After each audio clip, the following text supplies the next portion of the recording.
여러분 안녕하세요. 네, 카이스트 출판부와 사이언스 북스가 카이스트 명강 시리즈를 기획해서 계속 강의를 하고 또 책을 펴내고 있습니다. 현재까지 4차례에 걸쳐서 강의가 진행이 됐고요. 3권의 책이 나왔고 지금 4번째 강의는 이제 책 작업을 진행 중입니다. 그리고 이번 달 들어서 9월 1일부터 격주 토요일마다 몸의 과학, 미래의 의학이라는 주제로 이 카이스트에 계시는 교수님 3분을 모시고 지금 의학과 과학을 놓고서 명강 시리즈를 하고 있습니다. 당연히 이 강의도 이제 6번째 책으로 나올 예정입니다. 오늘은 면역학, 국내 최고의 면역학 전문가이신 신해철 교수님을 모시고 사실 우리 몸의 질병과 관련해서 가장 중요한 메커니즘 중에 하나가 면역이잖아요. 그리고 여러분들 의학이나 과학에 별로 관심 없으신 분들도 면역 항암제라는 이야기 들어보셨을 거예요. 최근에 이제 암과 관련된 뭐 질병의 대응 중에서 또 제약 산업에서 가장 핫한 키워드 중에 하나가 면역 항암제거든요. 그 면역 항암제도 오늘 신해철 선생님께서 도대체 어떤 원리로 면역 항암제라는 것이 만들어지고 있고 그리고 그 메커니즘은 어떤 것인지에 대해서 여러분들에게 소개를 해드릴 거라고 확신합니다. 네, 신해철 교수님 아마 얼굴 보시면 기억하시는 분들도 계실지 모르겠어요. 이게 책이 먼저 나와야 되는데 올해 초에 방송 출연을 먼저 하셨어요. 차이나는 클래스에 나오셔가지고 면역에 대해서 또 명강을 펼치신 적이 있거든요. 네, 그리고 저는 또 개인적으로 저랑 한 번 예전에 다른 자리에서 호흡을 맞춰본 적이 있어서 사회를 보기에 좀 편하다라는 장점도 있습니다. 네, 큰 박수로 신해철 교수님 맞아주십시오.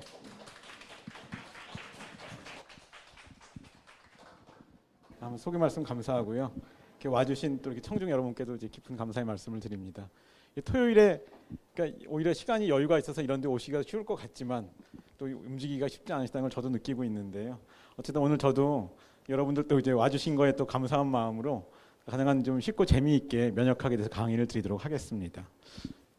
여러분들 조금 아까 이제 우리 강 기자님 말씀하신 것처럼 지금 뭐 몸의 과학, 미래의 이야기라는 것 제목으로 이제 얘기를 하고 있는데요. 면역학이 진짜로 저도 어디 가서 강의를 하다 보면은 의학이나 어떤 뭐 의과학의 다른 분야에 비해서 좀 관심을 가지시는 분들이 많더라고요. 그러니까 그게 어떤 그냥 내가 지식을 추구한다는 면만이 아니고 그냥 순수하게 내 건강에 관심이 있어서 그럴 때도 되게 유전학까지는 관심을 안 가지시는데 면역 이런 거는 관심을 가지시는 분들이 많이 계시더라고요. 그래서 오늘 2가지 저는 말이 토끼를 다 잡으려고 합니다. 뭐냐면은 뭔가 순수한 어떤 우리가 과학적, 교양과학적 지식을 얻는데도 또 하나의 포인트가 있고요. 또 그런 것들이 우리 일상생활을 어떻게 이어지나까지 또 이게 같이 이어지면 더 좋을 것 같다는 마음으로 강의를 준비했습니다. 그래서 제목이 메르스부터 암까지 면역과 질병인데 이게 사실 오늘 제가 정한 부제입니다. 이게 진짜 제목입니다. 제목이 전쟁과 화해 그리고 면역이에요. 그 뒤에 면역은 알겠는데 앞에 전쟁과 화해가 왜 붙었는지가 좀 금방 진짜 안 잡히시죠. 근데 실제로 오늘 강의는 제가 전체적으로 3시간 일정이지만은 1부하고 2부를 나눠서 할 건데요. 1부에 해당하는 게 전쟁과 화해고요. 2부에 해당하는 게 면역입니다. 그래서 먼저 이제 1부 한 다음에 1부가 아마 전체 제가 준비한 자료 중에서 50%가 안 될 것 같아요. 그러니까 그거 먼저 하고 한 5분 쉬었다가 2부를 넘어갈 텐데 먼저 그럼 전쟁과 화해라는 말씀을 드리겠습니다. 근데 이제 1부는 저희 면역학 강의를 아까도 이제 강 기자님 뭐 올해 뭐 TV 나온 것도 얘기하셨지만은 최근에 약간 대중을 상대로 좀 하다 보니까 몇 가지 제가 이렇게 약간 좀 어떻게 하면 좀 이해를 잘 시켜드릴까 변주를 좀 해봤는데 오늘 이제 그거에 좀 이제 그 결과물이라고 볼 수가 있겠는데요. 제 나름대로 이제 리바이즈를 많이 했습니다. 오늘 약간 특이하게 한번 해보겠습니다. 무슨 얘기냐면은 이 전쟁과 화해라는 1부에서는 그냥 약간 옛날 얘기 듣듯이 진짜로 면역이라는 걸 그냥 역사적으로 한번 이제 볼 겁니다. 역사를 그냥 배우고 나면 그게 현대 면역학을 다 배우는 셈이 되게 제가 이렇게 구성을 좀 해봤습니다. 그러니까 역사를 그냥 들었는데 이것이 현대 면역학이 어떻게 성립되는지를 그냥 배경만 이해하는 게 아니고 현재 면역학의 모든 걸 금방 다 이해하시는 거죠. 그러니까 어떻게 보면 오늘 제 강의는 1부만 들어도 사실 되는 거긴 합니다. 근데 그걸 응용해서 2부로 제가 한번 말씀을 드리도록 하겠습니다. 하면서 이제 왜 제가 1부의 제목을 전쟁과 화해라고 또 지었는지도 말씀드리겠습니다. 이런 이유는 아닌데요. 사실 저는 이 전쟁하고는 상관이 없는데 여러분들 이제 면역이라고 하면 사람들이 뭐 지금 현대 과학에서 지금 다루고는 있지만은 우리 옛날에 뭐 할머니들 같은 분들도 뭐 홍역이라는 걸 일생에 한 번만 앓는다. 이런 거 다 알고 상식처럼 알고 있던 거죠. 그래서 우리가 홍역 알았네라는 식으로 어떤 우리가 일상생활에서도 꼭 겪어야 할 일을 겪고 넘어갔을 때 그런 일을 하잖아요, 얘기를요. 근데 이거는 아마 동서양이랑 마찬가지였던 것 같아요. 그러니까 어떤 전염병 같은 게 있는데 이건 우리가 또 일생에 한번 걸렸다 저절로 회복이 되면 한 번만 앓는다. 이런 것들은 이미 어떤 삶의 지혜로서 많이 알았겠죠. 그것이 바로 또 우리가 알고 있는 면역학의 기본이 되겠죠. 그래서 어떤 이 문헌상으로 면역과 관련된 게 처음 기술된 거가 이거라고 합니다. 투퀴디데스라는 사람이 이제 어떻게 보면 최초의 역사학자라고 하죠. 역사학자가 되려면 자기가 이제 그 글을 남겨야 되는 거죠. 역사학에 대해서. 그 사람이 이제 펠로폰네소 전쟁사를 썼는데 이때 전쟁과 관련된 배경에서 이 페스트였는지 그때 어쨌든 페스트로 추정은 하는 거지만 어떤 전염병에 대한 얘기를 했습니다. 이때 이제 결국은 어떤 섬나라가 있고 외부에서 쳐들어왔는데 여기가 시라큐스라는 섬나라라고 하고요. 여기서 나중에 이제 카르타고에서 쳐들어왔는데 여기 이제 섬을 지키는 사람들이고 배를 타고 쳐들어온 사람들이죠. 근데 이때 역병이 돌아가가지고 싸움도 제대로 못하고 많이 양쪽 병사들이 많이 죽고 이 사람들이 물러갔습니다. 그 다음에 7년 후에 다시 쳐들어왔어요. 카르타고가. 그랬는데 아무래도 여기를 지금 이제 그 방어하는 입장에서는 여기서 그 당시 전쟁에 참여했던 사람들이 또 그 당시에 또 저절로 회복된 사람도 있었겠죠. 이런 사람들이 다시 또 이 전쟁에 또 참여를 했습니다. 근데 이 카르타고는 새롭게 이제 병사를 이제 구성해서 오니까 아마 세대도 바뀌었을 거고 옛날에 굳이 병 걸렸던 나은 사람들을 안 넣고 새로운 쌩쌩한 청년들을 다시 구성해서 왔는데 똑같은 역병이 또 돌았습니다. 그럼 이제 누가 이겼을까요? 뻔한 얘기죠. 그러니까 말하자면 이 사람들은 더 젊은 사람들이었다 하더라도 많이 죽었을 거고 여기는 면역이 된 사람들이 많이 있으니까 오히려 시라큐스가 이겼다. 이제 이게 어떤 전쟁사에서 어떤 전염병이 전쟁의 향배를 바꾸는데 그 와중에 면역이라는 현상이 중요한 거를 지금 우리 시각에서 보면 이제 이해할 수가 있는 그런 일이 되겠죠. 하지만 이 이유가 아까 제가 이 일부의 부제가 전쟁과 화해인 건 아닙니다. 그건 나중에 제가 말씀드리겠습니다. 그래서 이게 이런 어떤 그 경험적인 그런 것들은 많이 있었는데요. 우리 지금 여기 계신 분들 많이 아시겠지만 천연두라는 그 바이러스가 우리 결국 인류가 유일하게 어떤 바이러스를 인류사에서 우리가 그 바이러스를 인류가 없앴다. 우리의 노력으로 선언한 유일무이한 바이러스인 거죠. 천연두 바이러스가. 그것이 시작이 된 게 바로 다 알고 계시는 그 에드워드 제너라는 영국의 의사가 시작한 종두법인데 사실은 이 종두법의 아이디어는요. 옛날에 훨씬 1000년도 전에 중국에서 했다고 합니다. 중국에서. 그러니까 어떻게 했냐면 아까 그런 우리가 그 한 번 전염병에 걸렸다 저절로 나으면 면역이 생겨서 다시 그런 전염병이 노출되더라도 유행하더라도 안 걸린다는 것을 알았기 때문에 그때 어떻게 했냐고 했냐면은 천연두 바이러스에 걸린 사람의 고름이 있으면 이제 그 사람이 딱지가 생기면 그 딱지를 빻아가지고 가루를 내가지고요 이게 코로 들이마시게 했대요. 중국에서. 그러니까 사실은 이것도 백신의 원리를 그 당시 이미 1000년도 전에 넘게는 이용했다는 겁니다. 했는데 이거는 상당히 위험한 거죠. 왜냐하면 이러다가 면역을 앓고 이제 면역을 생기고 저절로 넘어가면 상관없는데 이렇게 하다 보면 어떤 사람은 죽었겠죠. 또 이게 백신이라고 한다면. 그러니까 상당히 원리는 똑같지만 너무 위험한 방법인 거죠. 사실은 이 에드워드 제너가 그런 중국의 것도 아마 알았을 가능성이 있어요. 있지만 이 사람이 그 어떤 그 백신 이런 그 종두법의 창시자로 추앙을 받는 이유는 안전을 담보로 해서 이걸 만들었다는 게 있는 거죠. 그러니까 효과만을 우선한 게 아니고. 그래서 이거 다 아시는 얘기지만 이 제너는 그렇게 천연두에 걸린 사람의 그 고름을 이용하고 그런 게 아니고 이 당시에 이제 영국에서 소젖을 짜는 처녀들이 있는데 말하자면 직업병으로 고름이 생긴다는 거죠. 이제 지금 시각에서 본다면 이 천연두 바이러스는 모든 동물에 거의 다 있습니다. 근데 친척 바이러스가 있는 거죠. 사람에 특화된 건 천연두 바이러스, 소에 특화된 건 우두 바이러스. 그러니까 지금 시각으로 유전자 서열을 보면 많이 친척 바이러스예요, 진짜로. 하지만 똑같진 않죠. 그러니까 우두 바이러스는 소에 특화가 됐기 때문에 젖자는 소녀가 이렇게 하다가 걸린다 하더라도 이게 막 목숨을 앓게 하고 그러는 게 아닌 거죠. 그런데 이제 이렇게 되다 보니까 가볍게 앓혀 넘어가고 이제 그 당시 알게 된 게 소 젖자는 소녀들이 가볍게 우두에 걸렸다 나으면은 천연두가 유행하더라도 안 걸린다. 얘네들은 이걸 이제 알게 돼서 그런 것들을 응용해서 이제 이건 이제 그림이지만 나중에 그린 그림이지만은 어떤 이제 자기네 마을에서 어떤 어린 아이한테 처음 접종하게 되는 걸 그림으로 그린 거가 되겠죠. 근데 이 그림이 굉장히 정교한 거가요. 여기 보면은 이 얘한테 주는 이 백신을 만든 그 기원이 되는 소 젖자는 처녀가 여기 있죠. 여기 지금 고름을 붕대를 이제 다시 감고 있죠. 아마 붕대를 풀러서 고름을 빼게 한 다음에 아마 다시 감는 것처럼 굉장히 정교하게 배경을 잘 그린 것 같습니다. 그래서 이거는 말하자면 이 안전을 담보로 했다는 거는 이게 그냥 사람한테 감염되는 천연두 바이러스를 그냥 넣은 게 아니고 이 경우는 약간 이 머리를 어떻게 보면 잘 쓴 거죠. 친척 바이러스를 쓰게 해서 면역력은 생기게 하는데 진짜 병이 걸려서 사람이 죽게 하는 일은 안 생기게 한다. 뭐 현대적으로 얘기하면 그렇게 얘기할 수 있을 것 같습니다. 어떻게 보면 이것이 이제 현대 면역학의 시조라고도 할 수 있을 것 같아요. 하지만 면역학을 저희가 역사를 얘기할 때는요, 이 제너를 시조라고 얘기하지는 않습니다. 왜냐하면 이 사람은 말하자면 경험적으로 이렇게 우리 접근을 잘했지만, 해결은 했지만 원리를 알았던 건 아니에요. 그러니까 학문이라는 접근법으로 뭔가 원리를 이해하고 했던 건 아니었었습니다. 그래서 우리가 이제 이렇게는 얘기는 안 하고요. 사실 면역학은 이 시조가 분명합니다. 이 두 사람이 시조예요, 말하자면은요.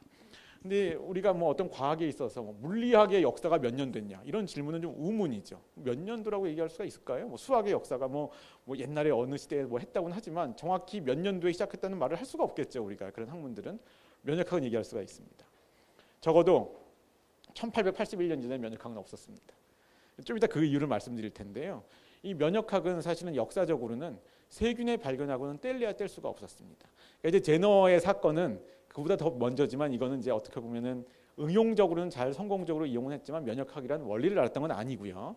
제가 이제 학문으로서 이제 시조를 얘기하는 건데 이 파스테르 같은 사람도 이 파스테르가 프랑스 사람으로 코보다 약간 먼저 사람이죠. 역사적으로는요. 1800 주로 활동했던 게 1800년대 중반.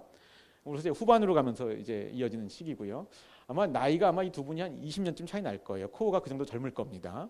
근데 이 파스테르는 다른 업적들도 많이 있지만은 이분 같은 경우는 백신도 이분도 좀 특이적으로 만들었죠. 광견병 백신, 뭐 탄저 백신 이런 것도 만들었어요. 근데 이 약간 두 분이 성격 좀 달랐던 것 같습니다. 국가도 다르지만 프랑스랑 독일로 다르긴 하지만은 파스테르는 지금식으로 치면은 언론을 아주 이렇게 이용하는데 능수능란했던, 그러니까 뭐 진짜 훌륭한 과학자지만 언론을 막 잘 이용했어요. 좀 어떻게 보면 쇼맨십도 있고 그런 분이었습니다. 그러니까 말하자면 이분이 그 일생에서 가장 유명했던 사건 중에 하나가 탄저병이 그 당시에 이제 목축업에 굉장히 이제 중요했다고 합니다. 프랑스에서 손해를 끼치는 거죠. 그래서 탄저균을 이제 백신을 만들었는데 탄저병 백신을 만들었는데 이거를 조용히 실험실 연구만 해도 되는데 어떤 목장에서 기자들을 다 불러 모아요. 기자들을 불러 모아서 공개적으로 뭐 양 몇 마리는 백신을 주고 몇 마리 반은 안 주고 현대적인 어떤 그런 임상 시험이나 마찬가지인 거죠. 그런 다음에 또 2주 지난 다음에 다시 걔네들한테 탄저균을 다 접종을 합니다. 그러니까 이제 우리가 기대하는 결과는 알겠잖아요. 그러니까 백신을 맞으면 다 살아 있고 다시 이제 그 얼마 동안 놔뒀다가 다시 공개를 했을 때 이제 또 백신을 안 맞은 애들은 다 죽어 있고 백신 맞은 애들은 살아 있는 걸 기대한 건데 이게 아무리 자기가 실험실에서 그런 걸 해서 알았다 하더라도 이걸 공개적으로 한다는 건 상당히 참 쉽지 않은 일이거든요. 왜냐하면은 이번 실험은 좀 잘 안 될 수도 있는 거잖아요. 그러면 자기가 이번 실험이 망치면 자기 명예가 완전히 막 이제 언론 앞에서 깨질 수도 있는 건데 이게 대성공을 거둡니다. 이게 완전히 다 살고 다 죽고 막 이런 식으로 예상했던 대로요. 이런 모험을 걸었는데 그분의 명성도 올라간 거죠. 근데 어제 그런 일들을 많이 했는데 굳이 따지면 이 코어는 여기다 이렇게 사이드에 뷰에 있는 그림이나 사진에서 그렇긴 한데 정면 모습을 봐더라도 코어가 약간 좀 더 왠지 앞에 앉아 있으면 농담 한마디 못할 것 같고 같이 카페에 앉아 있으면 진짜로 좀 좋은 분일 것 같아도 좀 심심할 것 같은 그런 재미없을 것 같은 그런 분이에요. 그러니까 약간 진지한 과학자예요. 아까 오히려 그런 언론 플레이는 잘 못하시고 하는데 이 코어는 이 의학사나 역사에서 면역학을 떠나서 이분은 코어는 오히려 면역학에 직접 기여한 건 많지는 않아요. 근데 이분의 가장 중요한 업적은 세균을 발견한 거죠. 근데 여러분들이 볼 때 세균을 발견했다고 한다면 세균을 발견했다? 그전에도 뭐 누가 뭐 르베누크라는 사람이 뭐 현미경으로 봤다고 그러지 않나? 이런 발견이 아니고요. 세균을 발견했다라는 것은 그 존재가 세상에 있다는 걸 알았다는 뜻이 아니고 장티푸스라는 병은 장티푸스 균이 일으켜. 뭐 콜레라라는 병은 콜레라라는 균이 일으켜. 그러니까 각각의 우리가 질병은 알고 있었는데 그 질병의 원인균들을 하나씩 발견한 게 이제 코어입니다. 처음으로 발견한 거죠. 탄저는 탄저균이, 혈액균도 코어가 발견했습니다. 이것이 진정한 의미의 세균을 발견했다는 뜻입니다. 각각의 질병의 원인이 되는 세균을 발견했다는 뜻인 거죠. 근데 이 코어가 이런 걸 처음 발견한 게 1881년 이럴 때예요. 근데 아마도 제가 아까 면역학은 기원을 명확히 알 수 있다고 말씀드렸는데 그게 1881년인지 82년인지 83년인지는 알 수 없지만 1881년부터 시작된 건 맞습니다. 그 이유를 설명드리겠습니다. 좀 이따가요. 왜냐하면 아마 이런 실험을 했을 거예요. 그 당시에 사람들이 마우스에다가 어떤 균을 이제 감염시켰습니다. 감염시켰더니 얘네들이 대부분 다 죽습니다. 그 병이 걸려서 죽었어요. 그런데 마우스 실험을 뭐 10마리 하다 보면은 거기서 좀 저절로 살아남는 애들이 뭐 두세 마리라도 있었겠죠. 그럼 살아남았는데 그 당시에도 모르겠습니다. 그 당시에 마우스를 잡아서 실험을 했는지 그것도 공급업자가 있었는지 모르겠지만 어쨌든 살아남았으면 실험에 또 이용하고 싶을 거 아니에요. 내가 새 거를 하는 것보다. 그러니까 면역이라는 걸 생각하지 않으면은 그냥 또 썼을 거예요, 그 당시에. 그러니까 그거는 아마 세균을 발견한 직후부터 그런 일들이 실험실에서 관찰이 됐을 겁니다. 행위를 했었을 겁니다. 근데 이거를 우연히 그냥 살아남은 애들한테 똑같은 균을 또 주사했더니 얘들이 죽어야 되는데 안 죽는 거죠. 이게 아까 똑같은 이제 그 면역인데 이것이 아마 세균을 발견하고 연구를 막 하는, 이게 면역은 난 관심도 없는 세균학자인데 이 실험을 하다 보면 저절로 이 현상은 알 수밖에 없는 현상이었던 거죠. 이렇게 면역이 발견이 이제 현대적으로 면역이 한 135년, 한 140년 전에 이 면역학이 시작이 됩니다. 그래서 이렇게 돼서 이제 이걸 체계적으로 알게 되니까 그러니까 이렇게 저절로 낫고 나면 다시 똑같은 균을 이제 주입하면 죽어야 될 만한 애들이 이제 안 죽는다는 거죠. 이것이 바로 우리가 알고 있는 백신의 원리이자 면역의 시작인 것이죠. 여기서 한 가지 더 보여드리면 그래서 이거 진짜 되게 재밌는데 누군가가 그러면 다른 균을 넣어보자 했더니 여기에 대해서는 면역이 생겼지만 다 우리가 알고 있는 얘기지만 여기에 대해서는 면역이 안 생기겠죠. 이제 이런 것들을 알게 됩니다. 또 하나는 결국 여기서 이제 여기서 나오는 면역학의 그 양대 2대 법칙이 나오는 거죠. 저희가 학부 교과서에서 면역학에 나오는 면역학의 4대 법칙이 나옵니다. 4대 법칙. 그것을 오늘 제가 다 말씀드릴 건데요. 이미 여기서 2대 법칙이 나왔어요. 뭐냐 하면 여기에는 면역이 생겼는데 여기는 안 생긴다. 이게 뭡니까? 특이성. 그러니까 우리가 백신도 어릴 때 애들을 뭘 맞추면 그거 하나 맞았다고 모든 세균에 대해서 안 생기는 건 다 알고 있는 거잖아요. 우리가요. 그러니까 이런 특이성이라는 게 면역학의 기본이다라는 게 이제 알게 됐고요. 또 하나는 이렇게 한번 면역이 생기면 심지어는 평생 가기도 한다. 그러니까 기억 현상. 이 면역학의 4대 법칙 중에 이제 2대 법칙이 나왔는데요. 굉장히 이 이야기가 사실은 이미 100년 전에 사람들이 다 이해했던 그런 법칙이라고 할 수가 있겠습니다. 이 다음에 바로 이어진 실험. 이건 거의 이런 현상이 밝혀지고 나서 1890년대에 이미 했던 실험이 또 있습니다. 뭐냐 하면 바로 이 실험입니다. 너무 신기하잖아요. 이걸 처음 본 과학자라면 되게 신기했을 것 같아요. 그러면 이 면역 현상이 전파가 될까? 그러니까 우리가 내추럴한 상황에서는 자연계는 없는 거라 하더라도 인위적으로 내가 이 마우스에서 뭔가를 뽑아가지고 새 마우스에 넣어주면 이 면역 현상이 전파가 될까? 다른 마우스에? 이런 생각을 해볼 수 있었을 거예요. 금방. 그렇게 만약에 전파를 시킨다면 맨 먼저 해볼 만한 게 뭐였을까요? 당연하게도 피를 뽑아서 그걸 한번 줘봤겠죠. 근데 이제 피를 뽑으면 전체를 넘기기는 좀 이제 그렇고요. 되게 그 당시에도 여러분들 피를 뽑아서 우리가 그 뭐 병원에서도 피를 뽑아서 이렇게 이 튜브를 세워놓으면 피가 저절로 굳죠. 굳고 나면은 그 위에 이제 말하자면 피의 물 성분, 세포 성분이 굳지 않은 약간 누리끼리한 물 성분이 있습니다. 그걸 우리가 혈청이라고 하죠.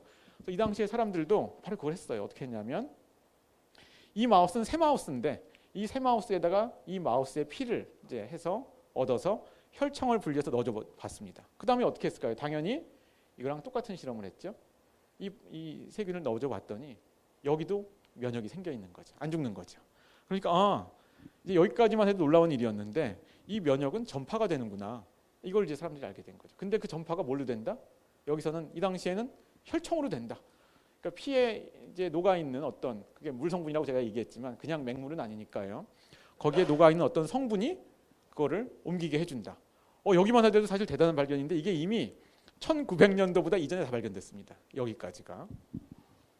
이걸 이제 현대적인 언어로 얘기한다면은요. 동일한 그림에서 현대적인 언어로 얘기하면 다 알고 이제 정답을 알고 있는데 이때 혈청을 통해서 넘어간 게 항체라는 걸 다 알고 있죠, 우리가요. 우리가 항체를 보통 이렇게 Y자로 많이 그리는데 이제 그 이유는 나중에 말씀드리겠지만 모식적으로 그릴 때 Y자로 많이 그립니다. 근데 항체가 결국은 이 혈청에 녹아 있던 그 물질이었던 거고 이 항체가 면역 현상에 따라서 이제 올라가서 그것이 넘어가서 면역을 전파시킨 거죠. 새로운 마우스에다가. 그래서 여러분들 뭐 이 항체의 그 중요성은 다 알고 계실 거예요. 무슨 나는 B형 간염 백신 맞았는데 난 항체가 안 생긴대. 뭐 이런 얘기 우리가 일반적으로 많이 또 들어보시잖아요. 그래서 항체가 이런 백신을 맞았을 때도 우리가 우리한테 보호력을 주는 보호 면역을 만들어주는 중요한 물질인 거 다 알고 계실 겁니다. 그거에 대한 얘기는 2부에서 잠깐 제가 좀 더 상세하게 말씀을 드리겠습니다. 그래서 이것이 이제 항체라는 것이 이제 가장 중요한 것이다라고 하는데 여러분들 그러면 항체가 어떻게 이런 일을 할까? 일단 항체가 그럼 왜 생기는지는 모르겠는데 생겼다라고 한다면 어떻게 우리가 뭐 세균이나 바이러스를 막아줄까? 이 기전이요. 또 이렇게 몇 가지가 있어요. 한 5가지가 있습니다. 그러니까 이런 것들은 대학에서 이제 면역학 시험 보면은 항상 문제 내기 좋은 그런 건데 다 설명 안 드리겠습니다만 오늘 그중에 가장 중요한데 가장 이해하기 쉬운 게 있어요. 가장 원초적인 기능. 이 뭐냐면 바로 여기 있는 중화 기능이라고 하는 겁니다. 중화 기능. 영어로는 뉴트럴라이제이션인데 한자어로 이제 중화 기능이죠. 우리가 예를 들자면 여기서 제가 뭐 바이러스를 모식적으로 그렸지만 하나의 세균보다는 여기서 바이러스를 예를 들게요. 바이러스가 우리 몸에 들어왔어요. 뭐 플루 같은 게 우리 호흡기로 들어왔습니다. 제가 우리 몸으로 들어왔다고는 하지만 아직 세포 안으로 안 들어간 거거든요. 근데 바이러스는 세포 안으로 들어가야지 그 다음부터 증식을 합니다. 그러니까 어떻게 보면 우리 몸으로 들어왔어도 아직 세포 안으로 들어가기 전까지는 우리가 좀 예방의 여지가 있거든요. 뭔가 반격의 여지가 있는데, 방어의 여지가 있는데, 우리가 항체가 있으면은요 바이러스에 그냥 이렇게 붙어버려요. 붙어서 그냥 말하자면 우리가 누구 방해할 때 방문 들어가는 사람 붙잡고서 못 들어가게 하면은 그냥 못 들어갈 거 아니에요. 그러니까 아주 이해하기 쉬운 가장 원초적인 기능인 거죠. 항체가 이런 기능을 합니다. 실제적으로. 그래서 이것이 우리가 소위 얘기하는 중화 기능이라고 하는 가장 원초적인 그런 항체의 이제 방어 기능이라고 할 수가 있겠습니다. 여기까지 말씀드렸는데 굉장히 너무나 다 알고 계신 걸 제가 좀 정리해서 말씀드린 겁니다. 사실 이런 내용 다 알고 계실 텐데 이런 것들이 이미 1900년도 이전에 다 발견이 된 거죠. 여기서 한 가지 그냥 재밌는 거 하나 말씀드리면은 여러분들 이 에밀 폰 베링이라는 사람이 면역학자로서 유명한 사람인데 아주 대중적으로 유명한 과학자는 아니죠. 아까 파스테르 같은 정도는 아닌데 사실 이분이 노벨 의학상을 1회를 받은 사람입니다. 그러니까 노벨상이라는 게 그 다 아시는 그 다이너마이트를 이제 발명한 노벨이 이제 그 유언에 따라서 만들었는데 이렇게 책을 보면 아마 우리도 만약에 누군가가 지금 어떤 사람이 막 유언을 해서 대단한 상금의 어떤을 주는 상을 만들었다면 화제가 될 수 있겠죠.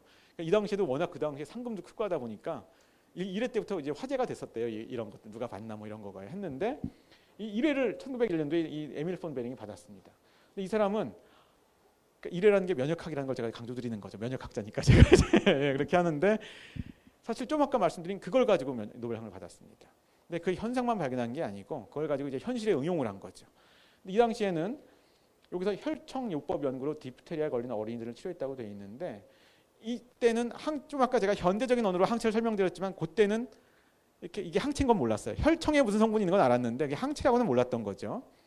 그래서 이 사람이 어떻게 했냐면은 이 당시에 말하자면 디프테리아가 애들이 꽤 유행을 했는데 이 당시에 애들이 걸리면 한 30%가 사망을 했어요. 그러니까 굉장히 치사율이 높은 병인 거죠. 그랬는데 이 사람이 어떻게 했냐? 말하자면 이걸 한 겁니다. 이때 이제 항체라는 그 존재는 몰랐지만 이 디프테리아 그러면 이런 실험을 하다가 이제 생각을 한 거죠. 이 디프테리아 균은 실제로 이 애들을 죽일 때 디프테리아 균의 독소가 이제 죽이게 되는데 그 디프테리아 균이나 독소를 어떤 동물에 이제 찔러가지고 면역을 시킨 다음에 그 혈청을 얻어가지고 그 혈청을 약처럼 애들한테 주면은 애들이 더 이게 치료가 되거나 그러지 않을까. 그걸 실제로 한 거예요. 근데 지금은 현대적인 의약품 개발에서는 이게 좀 용인이 안 됩니다. 왜냐하면 동물의 혈청을 애들한테 사람한테 주는 거거든요. 요즘에 그런 약은 없거든요. 이제 거의 없는데 이 당시에는 이게 그게 용인이 된 거죠.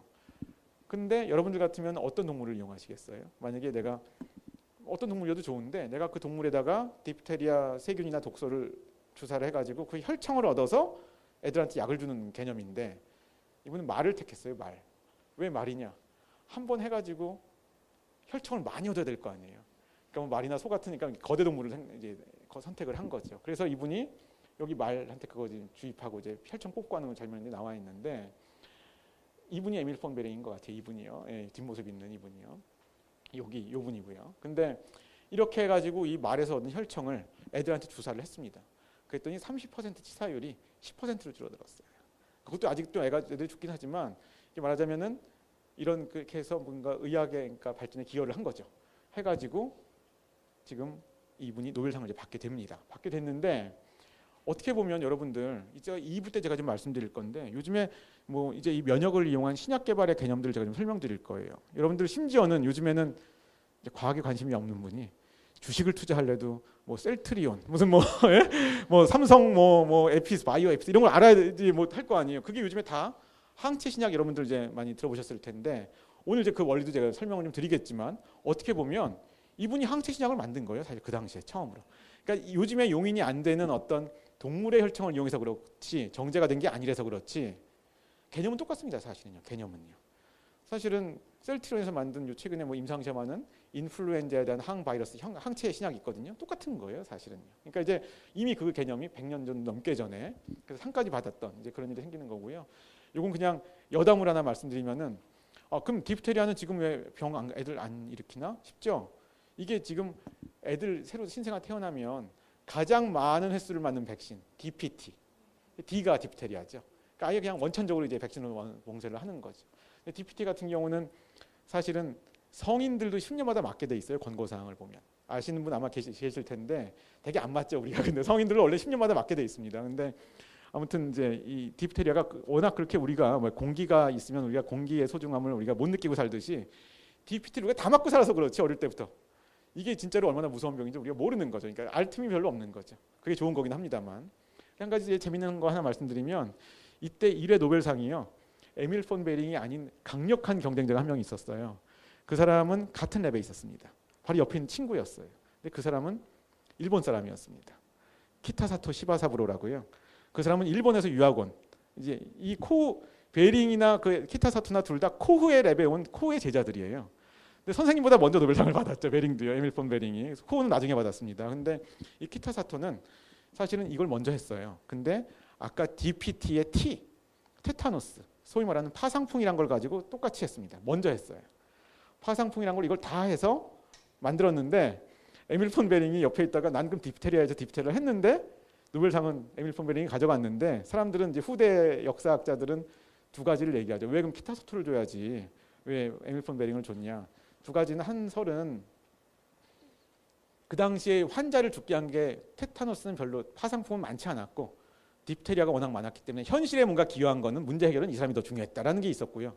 또 하나 설은 이제 인종차별이었다. 그다음에 동양인 이런 게 있다고 하는 이제 그런 것도 약간 좀 모르겠습니다. 근데 사실 이제 키타사토가 시바사부로 같은 경우는 이제 다시 일본 가서 막 지금도 키타사토 대학이라는 게 있는데 이제 그 제자들이 나중에 이제 2차 세계대전 이럴 때 좀 전범 같은 그런 일들을 해가지고 좀 약간 좀 어떻게 보면 또 안 좋은 일의 시조가 되기도 했는데 순수한 학문적인 업적만으로는 이제 대단한 일을 하신 분이긴 한 거죠. 예. 그래서 이제 이런 일을 하고 나니까 이제 그 당시에 사람들이 항체인지는 몰랐지만 나중에 이제 항체라는 걸 지금 알게 됐으니까 항체라는 언어로 표현을 하면 이런 원리가 숨어 있던 거죠. 뭐냐면 여기 제가 세균을 3마리를 그려놨는데 다 비슷한 것 같지만 색깔만 다르게 그린 게 아니고 여기 세모, 동그라미, 육각형으로 그러니까 다른 종류의 세균을 말씀드린 거죠. 그렇다는 얘기는 항체가 아까 특이성 여기에 대한 거는 세모라는 세균에 대한 건 세모에만 결합을 할 수 있으니까 여기만 작용을 하는 거고 그러니까 특이성을 이렇게 모식적으로 제가 이제 그린 거가 되겠죠. 그래서 여기에 이제 특이성이라는 현상이 있다. 그 다음에 아까 보여드린 것처럼 기억이라는 현상이 있기 때문에 우리가 백신 같은 걸 이용할 수 있는 거다라는 말씀을 드렸습니다. 이제 제가 이제 역사를 설명하면서 말씀드리다 보니까 요 다음에 이제 노벨상 받은 분들도 소개를 좀 해야 될 것 같은데 이 폴 에얼리라는 이 사람도 독일 사람이에요. 이 사람도 크게 보면 코우 쪽 사람입니다. 코우 쪽 사람인데 독일 사람이다 보니까요. 이 사람이 다음에 노벨상을 받는데 이 사람이 이런 얘기를 합니다. 뭐냐면 1908년도에 노벨상을 받는데요.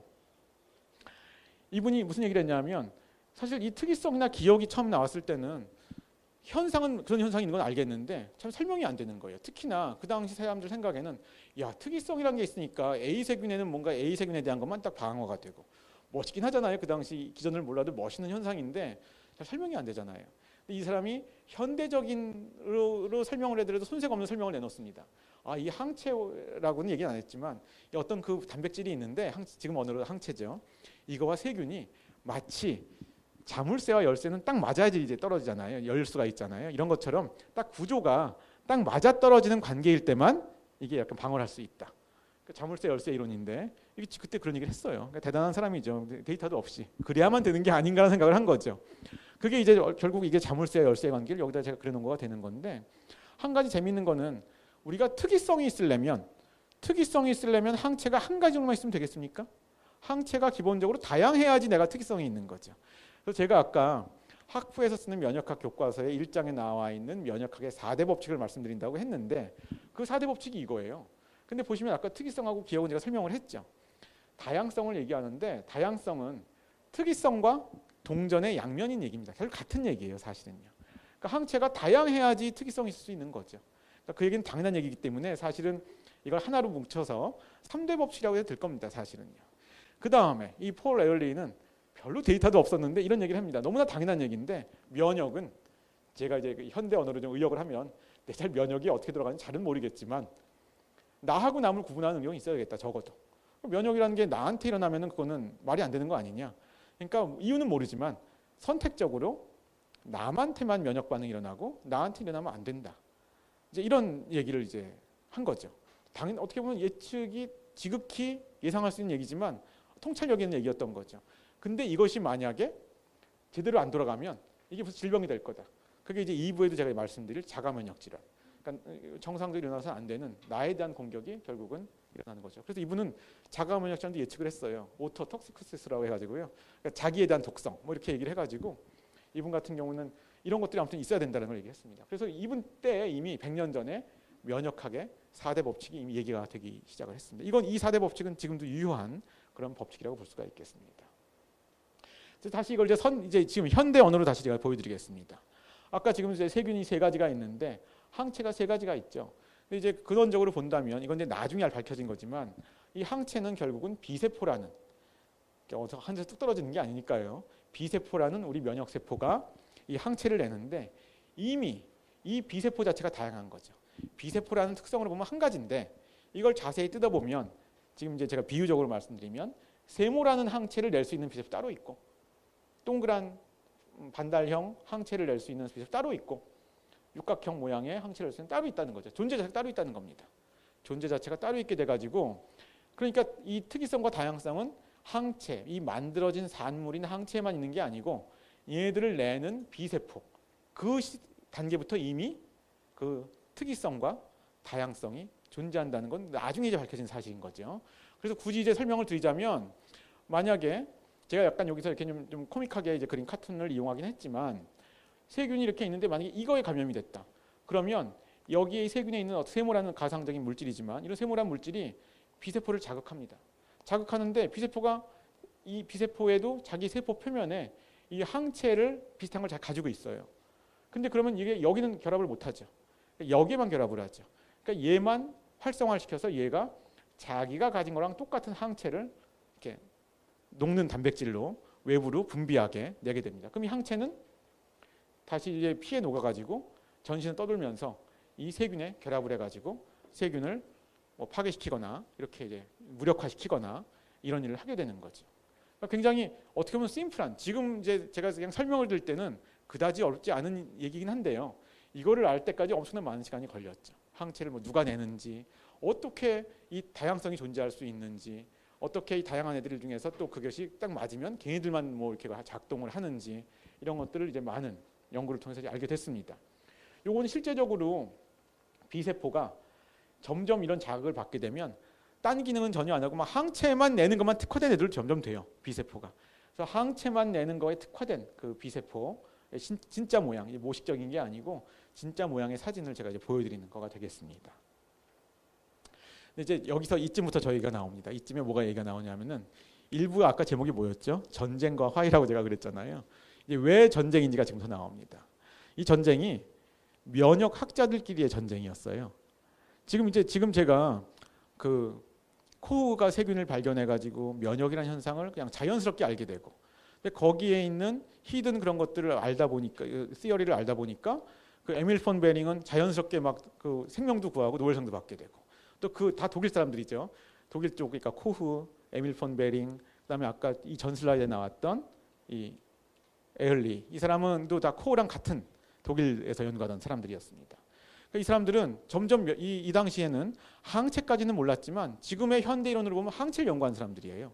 혈청으로 사람도 치료할 수 있다.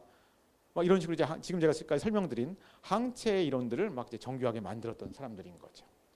그랬는데 생뚱맞은 사람이 한 명이 또 등장을 합니다. 이분은 이름이 뭐냐? 메치니코프. 네, 그 유명한 메치니코프입니다. 네, 근데 이제 이 근데 이게 그런 것 같아요. 아까 파스테르도 제가 어디 가서 강연하면 파스테르 하면은 파스테르 진짜 업적보다 파스테르 우유에 그 파스테르 만든 이제 그 얘기를 많이 하시는데 실제로 그 파스테르 우유를 만들 때 하는 뭐 저온 살균법이라는 게 파스테르가 창안한 게 맞습니다. 맞는데 맞지만 파스테르가 가진 그 전체적인 그분의 일생에서의 과학적인 업적의 어떤 그에서 본다면 그 파스테르 우유를 만들 때 이용하는 저온 살균법은 굉장히 미미한 거죠. 그분의 전체 업적에서 본다면은요. 이 메치니코프도 마찬가지예요. 메치니코프가 노벨상을 받은 분이에요. 1908년도에 아까 에일리랑 같이 노벨상을 받았어요. 둘이서. 받았는데 그 업적이 지금 말하는 유산균은 전혀 상관이 없습니다. 그러니까 이제 이분은 노벨상을 받은 그 업적을 지금 얘기할 건데요.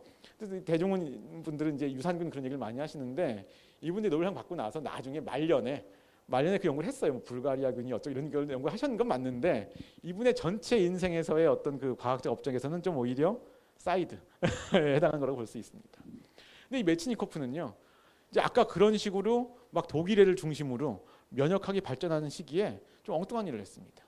아까 그 독일에서 일하던 그분들은 대부분 다 의사들이에요. 또 그러니까 이제 의학계를 이제 중심으로 해가지고 많은 것들을 했는데 메치니코프는 그런 면에서 본다면 여러 가지 면에서 변방이었어요. 그러니까 변두리 사람이었어요. 무슨 얘기냐면 이분은 기본적으로 동물학자였습니다. 그러니까 연구를 할 때도 심지어 마우스도 이용 안 했어요. 처음에는요. 무슨 뭐 연체동물, 저기 불가사리, 막 오징어 이런 거 가지고 처음에 연구를 했어요. 동물학자다 보니까요. 그 다음에 이분은 또 만약에 그 나라를 보더라도 이분은 어디 분이냐? 러시아 사람이었습니다. 그러니까 러시아가 이제 그 당시에도 유럽권의 문화는 속해 있지만은 그러니까 유럽의 선진국이라고 볼 수 있는, 그러니까 과학적 선진국이라고 볼 수는 없는 뭐 독일이나 프랑스에 비한다면. 근데 이제 이분이 그런 어떻게 보면 학계의 변두리 쪽에 있었는데 이분이 막 그런 거 연구하다 보니까 오히려 이분의 그 노벨상을 받게 한 그 업적을 아까 뭐 연체동물이라든지 뭐 불가사리 이런 걸 했기 때문에 오히려 알게 된 것 같아요. 왜냐하면 그런 그런 동물들 중에는 어떤 것들은 우리가 무슨 저희나 뭐 마우스 같은 걸 본다고 이렇게 뭐 세포가 보이나요? 그냥 현미경을 갖다 댄다고 해서 보이지를 않죠. 근데 어떤 그런 동물 중에는 이제 이 피부가 거의 투명해가지고 현미경을 좀 대면 그래도 좀 이렇게 뭔가 이렇게 움직임을 볼 수 있는 그런 것들이 있나 봐요. 그래서 이런 걸 하다 보니까 거기다가 무슨 뭐 그 당시에 이제 뭐 코우가 세균들 발견했다고 하니까 이런 것도 찔러주고 하니까 막 세포들이 막 이제 와서 막 이렇게 막 움직이고 다시 그걸 또 꺼내서 현미경 보니까 와서 그 세균을 잡아먹는 세포가 있는 것 같은 거예요. 지금 와서 보면 그게 이제 결론 먼저 말씀드리면 대식세포라고 하는 거죠. 지금 우리도 면역하면 아까 항체라는 것도 우리가 일반인들이 많이 아시지만 또 한 축에서는 지금 대식세포라고 해가지고 우리가 우리 몸에 어떤 세포들이 와서 막 세균이 오면 잡아먹는다. 이런 개념들은 많이 일반인들도 가지고 계시거든요. 이걸 처음 발견한 사람입니다.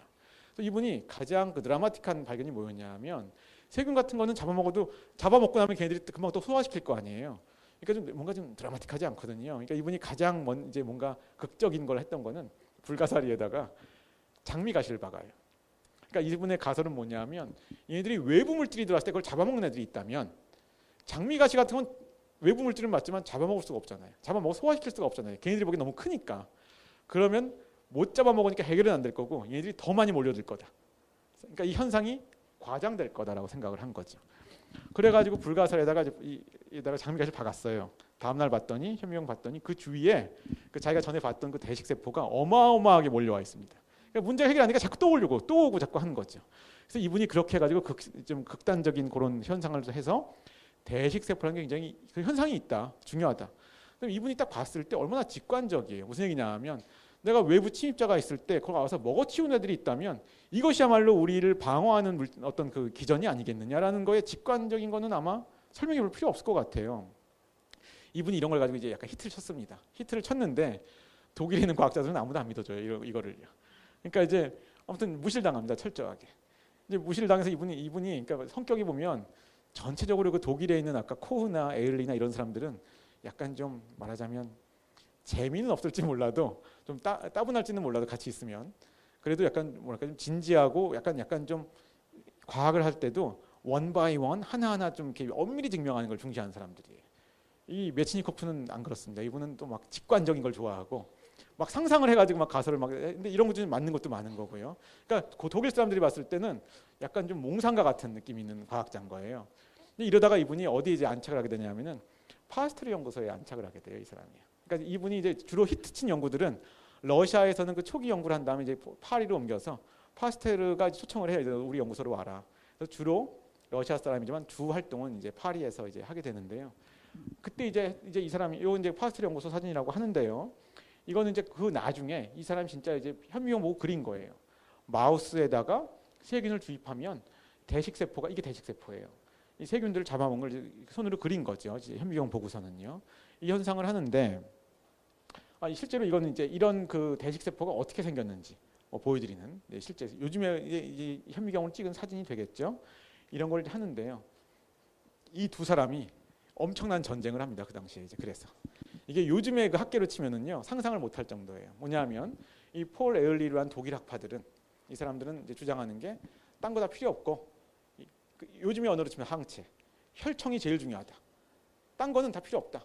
야 거긴 특이성도 있고 얼마나 아름답냐 말하자면은 그 아름답잖아요 사실 현상 자체가 하는 거고요. 메치니코프는 아니다 난 그따인 건 모르겠고 봐라 이걸 보면은 이게 면역 현상이 아니라고 누가 얘기를 할 수 있겠느냐 하면서 대식세포를 이제 주장을 합니다.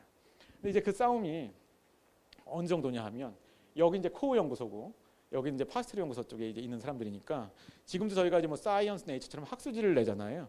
이 당시에 그런 학술지도 있었겠지만 자기네 이제 파스테르 연구소 저널이 있어요. 뭐 자기네 이런 식으로 자기네 연구소 저널들이 나오는데 거기에다가 막 논문을 실으면은요.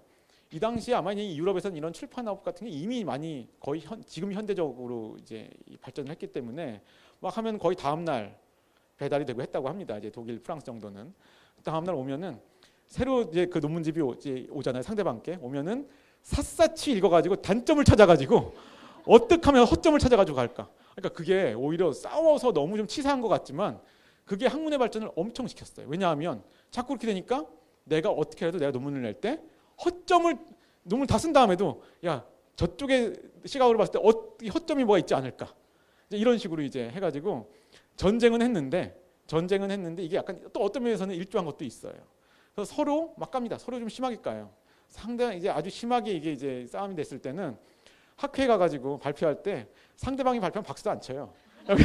아, 그 예의잖아요, 그거는요. 예. 박수만 안 치는 정도가 아니고 거의 인신공격 수준으로 거의 막 이제 서로 이제 헐뜯게 되는데 전반적으로 약간 여기가 좀 무시하고 밀렸어요. 전체적으로 밀리는데 이제 나중에 이제 뭐 어떤 일도 있었다고 하냐면은 이 당시에 여기 이제 러시아 사람이긴 하지만 이게 좀 더 극대화된 거가 여러분들 그 1차 세계대전에도 그 보불 전쟁이라고 하는 그러니까 프러시아 프랑스 전쟁 이런 것도 있었고 1차 세계전 사실 2차 세계전까지 보면 사실 주 그 상대방이 독일하고 프랑스잖아요. 그러니까 거기가 뭐 마치 우리로 치면 한국과 뭐 사람들이 일본 싫어하는 것처럼 이런 관계가 좀 있다 보니까 이 과학 같은 경우도 굉장한 경쟁이 붙었습니다. 그 당시에 이제 붙어가지고 심지어는 요 메치니코프나 에을리보다 약간 이전에 그러니까 그거는 요 두 사람이 활동하기 약간 전에 1900년대 초반에 이집트 쪽에서 콜레라가 유행을 해요. 근데 그 당시에 콜레라균이 아직 발견되기 전이었어요. 그러니까 콜레라균을 우리가 먼저 발견하겠다고 다 양쪽에서 보냅니다. 이집트 쪽에다가 중동 쪽에서 보냈는데 결국은 독일 사람들이 발견하고 콜레라균은 그 와중에 너무나 이제 막 시간 막 이게 좀 안전 이런 거 신경 쓸 때가 아닌 거거든요. 그래서 프랑스 과학자들은 몇 명 죽었죠. 그래가지고 콜레라에 걸려가지고요. 그러니까 막 이런 거의 사활을 걸고선 이제 양국이 이제 이런 식으로 싸우게 되는데 나중에 이 두 사람이 결국은 1908년도에 노벨상을 같이 받아요. 같이 받기는.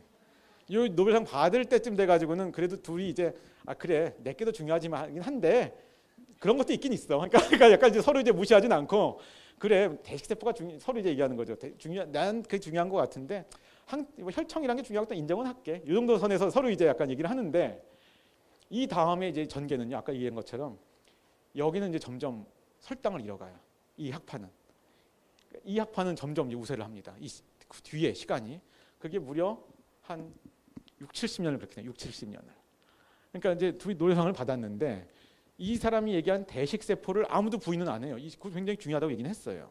했는데 전체적인 학계의 분위기는 이때가 1908년이죠. 한 거의 80년. 아니에요. 제가 보기에는 좀 과장하면 100년 동안 여기가 우세하게 됩니다. 그런데 나중에 제가 이제 좀 농담처럼 어느 한순간이라고 얘기할 수는 없지만 2011년에 화해가 이루어져요. 그러면서 그게 현대면역학이 완성이 됩니다. 그 말씀을 드리는 게 이제 1부의 마지막 파트가 될 텐데요. 이제 어떻게 해서 이쪽, 뭐 이 에얼리의 제자란 뜻은 아니지만 그러니까 이쪽을 지지해주는 그런 연구들이 이제 꼭 이 사람이 제자가 아니다 하더라도 점점 우세하게 됩니다. 이제 그 얘기가 뭐냐 하면 처음에는 혈청밖에 몰랐죠. 그러니까 이게 그냥 혈청이 전부가 아니고 아까 지금 현대어로 아는 것처럼 항체가 중요한 거다. 매개하는. 그걸 알게 됩니다. 그런 다음에 심지어 항체가 이제 실체가 있는 단백질이니까 이거의 화학적 구조가 어떻게 생겼다는 걸 다 밝히게 돼요. 60년대. 그래서 그거는 항체 화학적 구조를 알게 된 건 1970년 노벨상 받습니다. 그 다음에 항체가 지금 아까 다양성이 가장 기본이잖아요. 근데 끝까지 사람들을 괴롭힌 것 중에 하나가 우리 지금 인간의 유전자가 몇 개 있다고 그러죠? 한 3만 개가 있다고 그러잖아요. 근데 항체는 그 다양한 종류가 100만 개가 넘어요. 그럼 어떻게 3만 개 유전자로 100만 개를 만드냐는 거죠. 우리가 또 딴 유전자도 필요한데 항체만 만드는 게 아닌데 도저히 이해가 안 간 거예요. 100만 개를 어떻게 만드느냐. 근데 지금 와서 굉장히 지금 시각에서 본다면 너무나 재미있는 원리가 있는 거죠. 레고를 만들듯이 만듭니다. 진짜로. 뭐냐면 우리가 레고를 만들 때 레고 조각이 제한된 게 있다 하더라도 우리가 그걸 다양하게 조합함으로써 굉장히 다양한 걸 만들 수 있잖아요. 실제로 유전자가 항체를 만드는 유전자는 이렇게 레고를 조립하듯이 이렇게 만들게 됩니다. 이 원리, 다양한 항체가 생성되는 유전학적 원리를 주로 70년대 말에 연구를 해가지고 87년대 노벨상을 받아요. 이것도 일본 사람이죠. 토네가와 스스무라고요. 이거 일본 사람이 잘 받았습니다. 뿐만 아니에요. 그러니까 제가 지금 항체가 득세하는 과정을 보여드려요. 항체를 이제 신봉하는 학파들이 득세하는 과정을 보여드리는 겁니다. 지금 하는데 심지어 단클론 항체를 만드는 원리. 저건 뭐냐 하면은 이 면역학을 지금 자연계에서 무슨 일이 일어나는지를 지금 기전만 밝히는 게 아니고요. 이건 공학적인 내용이에요. 무슨 얘기냐면 우리가 항체를 약으로 개발한 그 사람이 누구라고요? 따지고 보면 에밀 폰 베링. 그 말에서 제가 혈청, 디프테리아 혈청을 해서 애들한테 줬잖아요. 그게 사실 항체약이거든요. 지금 시각으로 보면.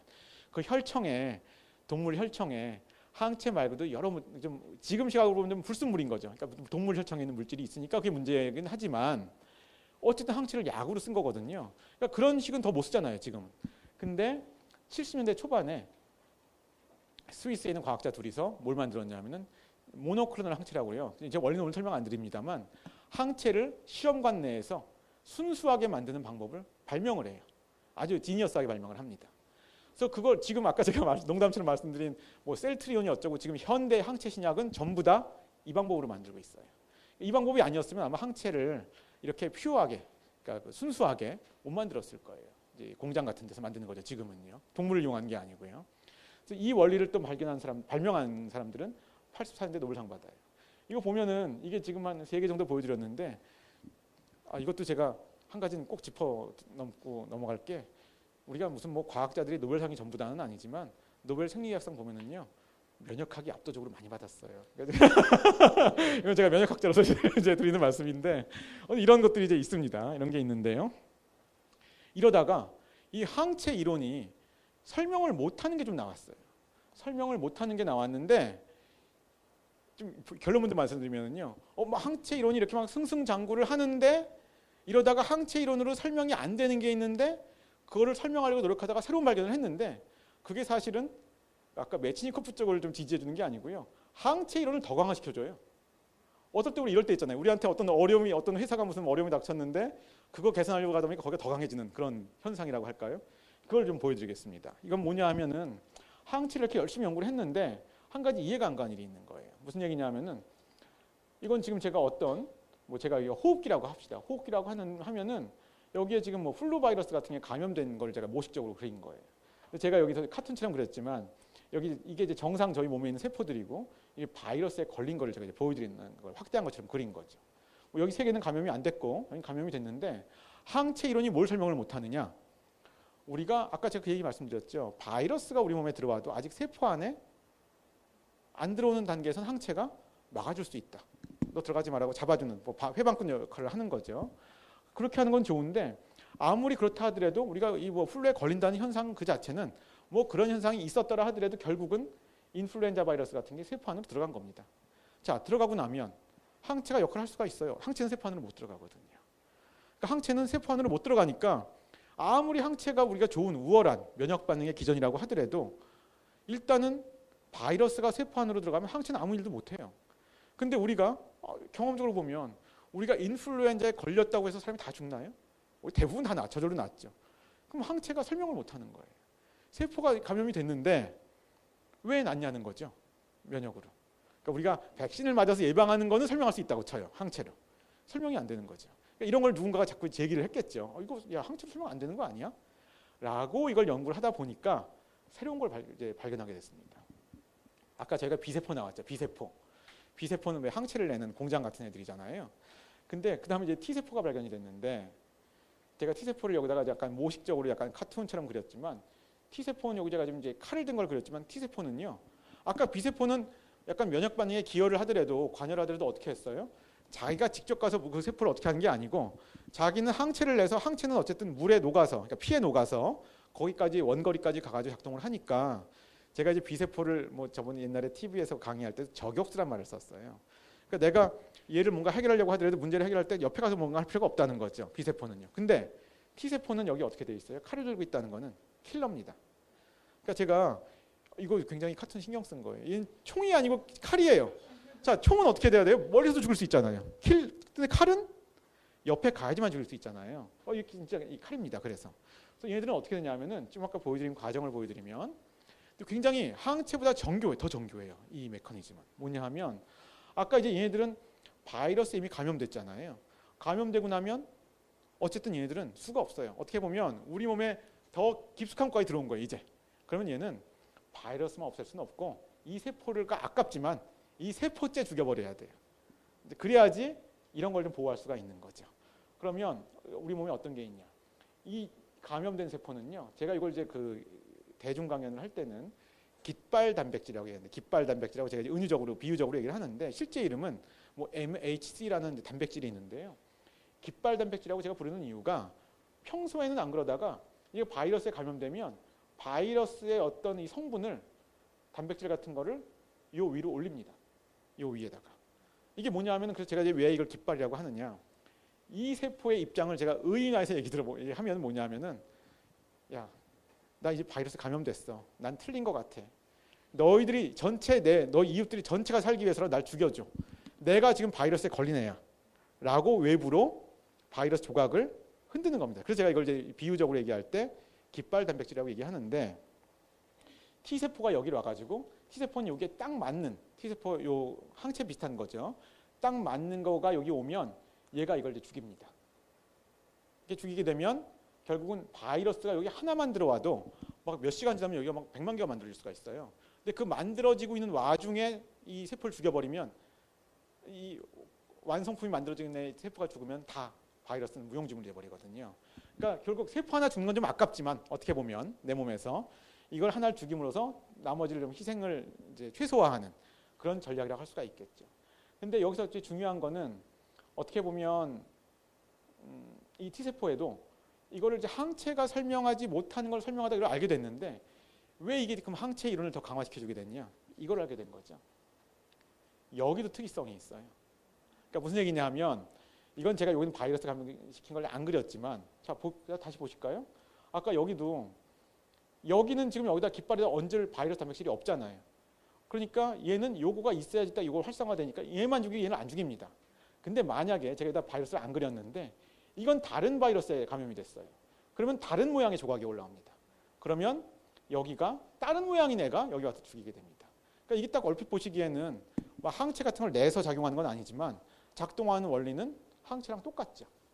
그러니까 왜 다양한 게 미리 존재해야 되고 뭐 A라는 바이러스에 대한 거, B라는 바이러스에 대한 게 다 원래부터 따로 존재하고 있고 다양성이 반응도 그 A라는 바이러스가 들어오면 그것만 작동을 하고 그러니까 이게 그 다양성 특이성이라는 그 2대 원칙에서는 똑같습니다. B세포랑. 실제적으로 그 이제 작동하는 제가 이제 그거를 이렇게 그 적을 제압하는 행동하는 방식은 누구는 머리에서 항체를 쏘고 누구는 옆에서 죽이는 방식은 너무나 달라 보이지만 그 원칙은 똑같아요. 그래서 실제로 보면은 그 유전자를 보면은 B세포랑 T세포가요 굉장히 친척입니다. 계통을 보면은 아주 유사한 세포예요, 사실은요. 그래서 이제 그런 것들이 여기 이제 알게 되기 때문에 오히려 항체가 못하는 걸 설명하다가 연구를 해서 이걸 알게 됐는데 이거는 아까 오히려 다양성, 특이성을 기반으로 하는 항체 이론을 보완해주는 꼴이 된 거예요, 오히려 사실은. 더 중요한 얘기니까 그러니까 어떻게 보면 항체 이론 하는 사람들은 더 힘을 얻게 된 거죠.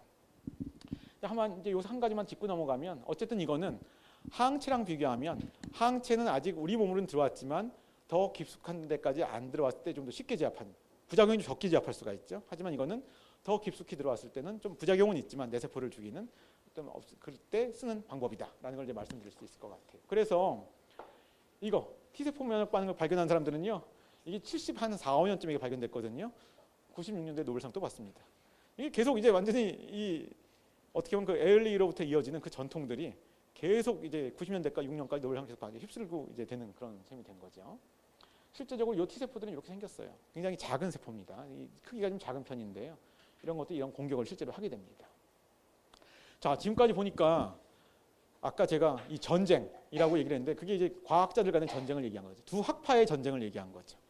근데 그 에얼리로부터 시작된 그 전통이 아까 두 명이 노벨상을 같이 1908년도에 받았지만 그 정신이랄까? 꼭 그게 그 사람의 제자는 아닐지언정 이 정신들이 계속 이기는 겁니다. 그러니까 100년 동안 득세를 하는 겁니다. 하는데 그동안에 그 메치니코프가 그렇게 중시했던 대식세포 이것들을 연구하는 사람들은 어떻게 됐냐? 이게 면역학 교과서에서 빠지질 않았어요. 빠지진 않는데 연구를 그렇게 깊게 못합니다. 사람들이. 말하자면 이 과학자들도 좀 유행하는 연구를 해야지 노벨상도 받고 하는데 대식세포라는 건 현상은 있는데 이거 연구해도 뭔가 빛을 못 발할 것 같아요. 그러니까 좀 그 연구에 맥은 있긴 있는데 이게 아주 활성화가 안 됩니다. 그 분야가. 자, 그런데 이게 그렇다고 연구를 좀 할수록 이게 무시할 수는 없는 거예요. 왜냐하면 이게 좀 하나 보여드리는 건데 이게 아까 그 대식세포가 실제로 요게 세균이고요. 요거 하나 좀 길쭉길쭉한 게 세균이고요. 여기 있는 게 대식세포인데 잡아먹는 걸 진짜 보여드리는 거예요. 근데 그것만이 아닙니다. 또 하나는 이건 설명드리고 보면은 그래서 이게 대식세포. 이게 대식세포 모양이고요. 매크로파지는 제가 이제 약간 이거는 어디 가서 이제 그 카툰처럼 쉽게 할 때 잘 먹는다. 그래서 먹돌이라고 제가 이제 표현하는 건데 그런 이제 카툰인 거죠. 이거는 이 현상이 진짜로 느리지만 진짜 실체가 있는 거고 조금씩 이제 발전 조금씩은 합니다. 근데 아까 그 이쪽 파트의 발전에 비하면 너무너무 느린 거예요. 이제 발전이요. 또 하나 이제 현상은 뭐냐하면 이 대식세포랑 거의 친척벌인데요. 우리 피에 있는 백혈구 중에 하나가 이 호중구라는 게 있는데요.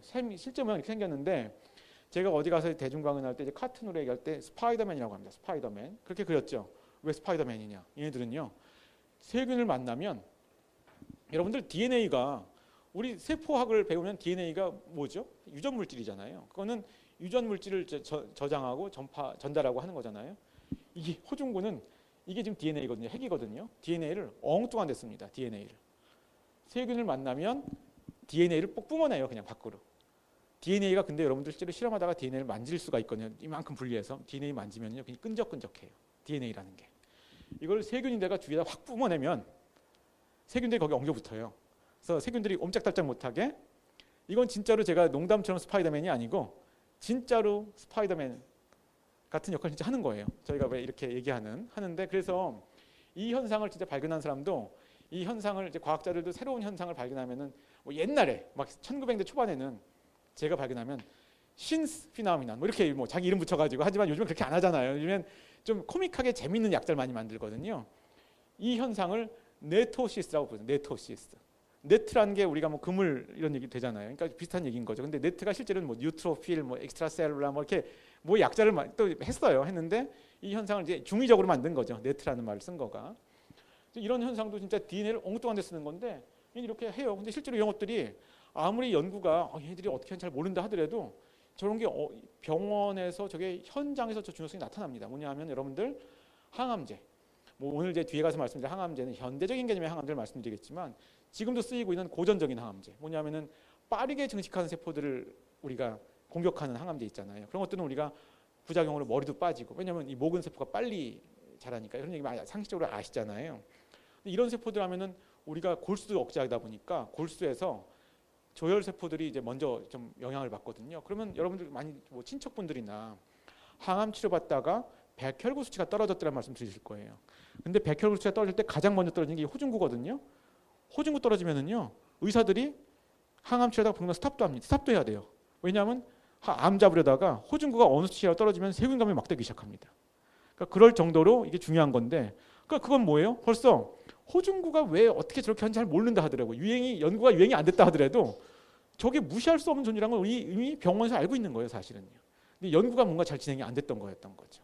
말하자면 제가 이 슬라이드를 보여드린 이유는 메치니코프적인 아까 그쪽 트렌드는 항체에 지난 100년간 좀 기가 좀 죽어 있었어요. 최근에 역전을 하기 시작했는데 그걸 이제 보여드릴 차이가 된 겁니다.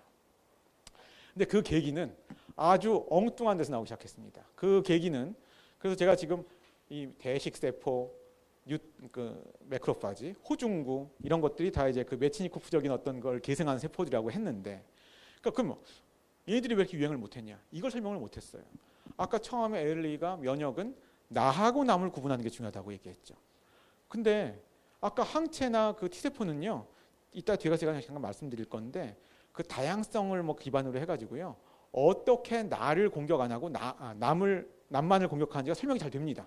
제가 아까 그 설명을 안 드렸는데 뒤에 가서 설명드릴 거예요. 근데 아까 항체나 T세포는 그 자체를 이해하다 보면, 다양성의 원리를 이해하다 보면 어떻게 나하고 남을 구분하는지 이해할 수가 있게 됐어요. 근데 얘네들은 이해가 안 가는 거예요. 그러면 대식세포가 왜 내 거가 있을 때 막 먹고 다니지 않고 세균이 들어올 때 걔네만 먹느냐? 호중구가 막 이 DNA를 막 쏘지 않고 남이 세균이 들어왔을 때만 그걸 쏘느냐를 전혀 이해를 못했거든요. 그러니까 이게 여기 이 분야가 지지부진했던 거예요. 근데 그 시발이 이제 그 발견이 1990년대가 들어와서 이제 알려지게 됐어요. 굉장히 최근이죠. 근데 그 시발이 된 거가 엉뚱하게도 여기서 알게 됐습니다. 여러분 이거 뭐 같아요? 이 사진이 자세히 보시면 뭘 확대한 것 같은데요. 맞추셨어요? 금방 맞추셨어요. 팔입니다. 저게 팔이에요.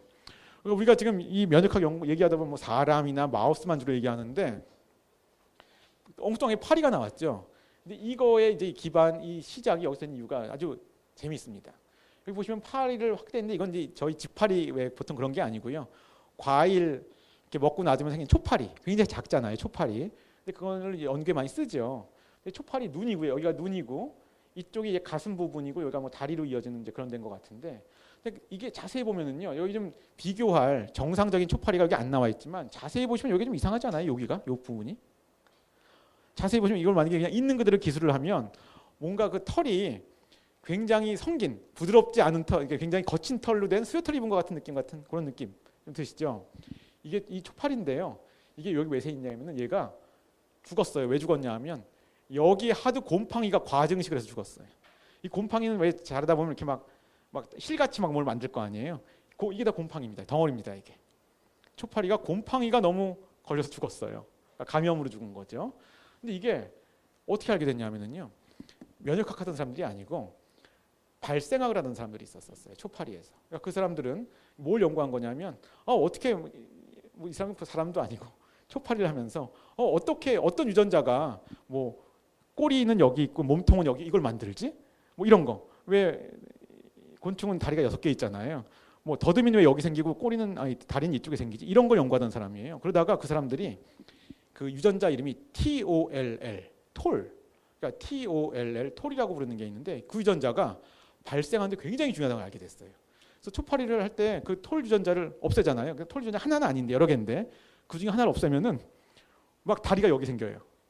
그러니까 이제 이런 걸 보면서 이거는 그 발생을 하는데 이게 제대로 되는 사람으로 치면 팔은 여기 있고 다리는 여기 있게 하는 게 굉장히 중요한 유전자라는 걸 알게 됐는데 그걸 하다가 우연히 하다 보니까 그렇게 이 모양만 이상하게 기형으로 되는 게 아니고 갑자기 어떤 톨 유전자가 없으니까 이렇게 감염이 너무 심하게도 죽는 거예요.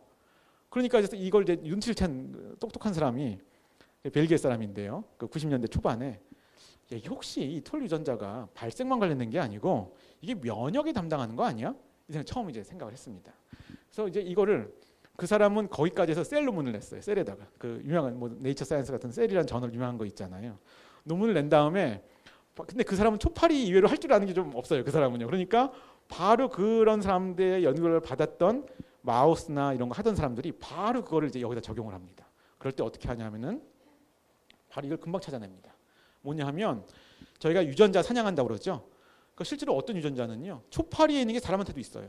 그러니까 그 정도로 모든 생명체에 잘 보존된 유전자도 있다는 거죠. 그러니까 이제 그때 이제 그 마우스 연구하던 사람들은 야 저게 초파리에 있는데 저게 면역이 그렇게 중요하면 그렇게 중요하면 아마 사람이나 마우스에도 아마 저 유전자가 있을 거야. 유사한 게. 그 생각으로 사냥을 딱 이 유전자를 딱 이렇게 조사해 봤더니 톨이랑 유사한 수용체가 진짜로 마우스나 사람에 있었습니다. 그걸 찾았어요. 그게 나온 게 95년, 6년 이때예요. 그때예요. 이거가 나온 거가. 그래서 제가 아까 이제 이걸 대식세포를 3개를 그렸잖아요. 이걸 이제 알게 된 거예요. 이게 뭘 찾은 거냐 하면 제가 좀 전 슬라이드에서 왜 대식세포를 그렇게 뭐 하던 사람들이 좀 천대를 받았냐 지난 100년 동안.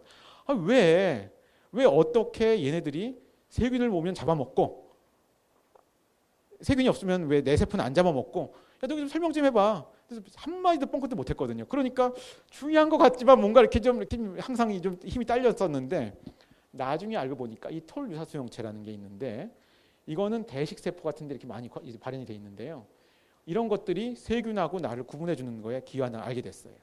근데 알았는데 이게 항체랑은 다른 게 있습니다. 제가 항체 비슷하게 그렸는데 많이 달라요. 뭐가 다르냐면 자세히 보시면 제가 설명을 안 들어도 금방 이해하실 수가 있어요. 뭐냐면 아까 세균 그릴 때 어떻게 했죠? 세균이 3가지가 있는데 색깔만 다른 게 아니고 항체가 인식할 수 있는 거 보면 세모, 동그라미, 육각형이 있었죠.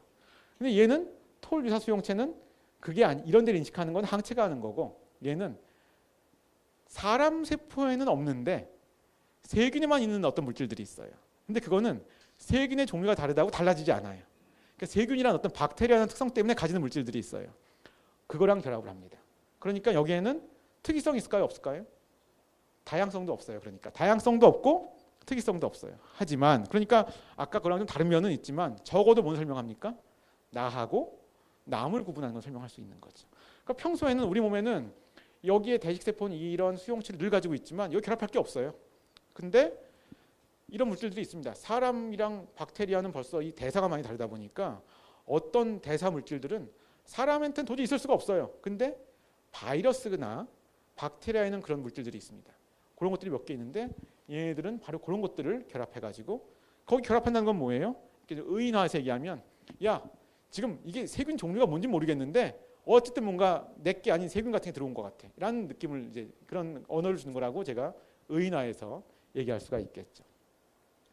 그래서 아까 제가 이제 이 일부가 전쟁과 화해라고 얘기를 했는데 이 두 사람만이 아니고 이 학파들이 그렇게 1900 초반대 전쟁처럼 이게 했어요. 학자들 간에 도저히 있을 수 없는 정도까지 현대 그 점잖은 학계를 치면 이렇게 있을 수 없는 막 싸움을 했는데 그러니까 점잖지 못하기까지 막 이렇게 막 비난, 인신 공격을 막 하고 했는데 둘은 같이 노벨상을 받았지만 사실은 이 실체가 둘 다 발견했던 것이 다 있었지만 지난 100년 동안은 이 사람이 얘기한 게 거의 이제 득세를 했는데 그러다가 이제 이 사람이 발견한 것들을 좀 논리적으로 뒷받침하는 얘기들이 나온 거죠. 그래서 2011년도에 노벨상 이 두 분이 세 분이 받았는데 제가 두 분을 먼저 소개시켜 드리는데 이 율리스 호프만이 누구냐면요. 아까 그 초파리 한 사람입니다. 이 사람은 마우스는 만지지도 않은 사람이에요. 그 초파리에서 토올 유전자가 면역학이 중요하다. 면역에. 이거 발견한 분이고요. 이 브루스 보이틀러는 이 사람은 옛날부터 마우스에서 뭔가 이 대식세포 이런 데를 활성화시키는 뭔가 있는 것 같은데 뭔지 모르는 거예요. 그 연구를 계속하던 사람인데 이 연구를 보고서는 야 이게 바로 그거 아니야? 해서 이제 이걸 접목을 시켜가지고 이 두 사람이 말하자면 이쪽을 뭔가 좀 지지해준 꼴이 된 거죠. 결과론적으로 보면. 그래서 이런 것들을 통해서 노벨상을 받게 됐습니다. 근데 제가 진정한 화해가 되려면 제가 지금 여기 얘기한 거는 전쟁이라고 얘기했어요. 이쪽이 득세하다가 여기가 좀 많이 만회를 했죠.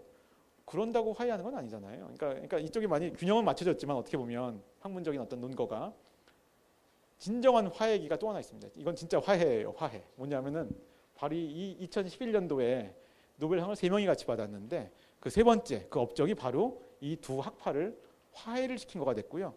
그게 사실은 현대 면역학을 다 완성시킨 겁니다. 말하자면은 바로 이겁니다. 여러분들 혹시 수지상세포라고 들어보셨어요? 저 수지상세포라는 게 뭐 영어로는 덴드리틱 셀인데요. 저기 한자 이제 수지상세포가 수지가 뭐냐면 우리 손가락을 한자로 해서 수지라고 그러잖아요. 수지 모양의 세포 상. 그러니까 뭐냐면 이게 진짜로 이거는 그 세포를 현미경으로 찍은 건데 보시면 세포가 이제 동그란데 뭐가 이렇게 돌기들이 팍팍 튀어나왔죠. 이런 거 하나하나를 좀 손가락이 튀어나온 것 같다라고 얘기를 한 거고요. 이런 것들은 약간 좀 모식적으로 그린 거긴 합니다. 근데 이 수지상세포라는 게 우리 몸에 있는데 얘네들은 엄밀히 따지면 거의 뭐랑 친척이냐면 대식세포랑 친척이에요. 그러니까 뭘 잘할까요? 뭔가를 세균 같은 경우는 잘 잡아먹겠죠. 근데 얘는 그냥 대식세포가 아니에요. 뭔가 다른 역할이 더 있어요. 그게 바로 이 수지상세포가 노벨상을 받게 한 건데요. 아까 기억나세요? T세포가 어떤 기능을 했는지? T세포는 아까 이제 바이러스에 감염된 세포에 가가지고 옆에 가서 그 킬링을 한다고 그랬잖아요. 죽인다고. 근데 제가 아까 빼먹고 얘기 안 한 게 있어요. 뭐냐면 그러면 그 T세포가 그냥 막 평소에 있다가 그냥 바이러스 감염되면 아무 때나 가서 막장 죽이는 건가? 그렇지 않습니다.